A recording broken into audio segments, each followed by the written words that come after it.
না, তিলকেও বলি না, কেশবায় নম নারায়ণ রাধা দামোদরায়ণ গোবিন্দায়ণ। এই দামোদর মাস হিসাবে 12টা মাসে 12টা তিলক, এই দামোদরের আমাদের উপাসনা নয়।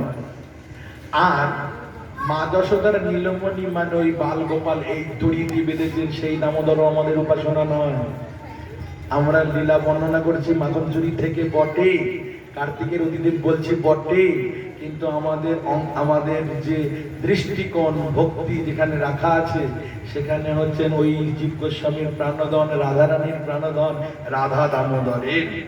আমরা রাধা দামোদর, রাধারানী যার উদরে বেঁধেছেন বিনুনি দিয়ে সেই রাধা দামোদরের, মানে আমরা কিশোর কৃষ্ণ অর্থাৎ বড় কৃষ্ণ মানে রাধা দ্বৈত কৃষ্ণ মদন গোপালের উপাসনা, বাল গোপালের নয়, এটা মনে রাখতে হবে।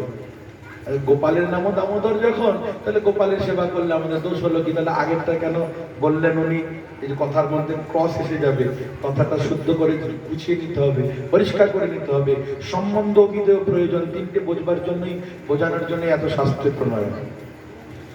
তো আমাদের সাধ্য সাহার উপাস্য এই ব্রজনাথ, ব্রজবিহারী রাধানাথ, রাধারানীর সঙ্গে গোবিন্দের, শুধু একাল কৃষ্ণ নয়, রাধারানীর সঙ্গে গোবিন্দের, এই হলো আমাদের উপাসনা। রাধা কৃষ্ণ সেবা পাবো, যুগলের উপাসনা, এরিব যুগলের উপর আস। তো এমন ভাবে দামবন্ধন লীলা অনুষ্ঠিত হয়ে গেল। অতঃপর একজন ফল বিক্রয়িনী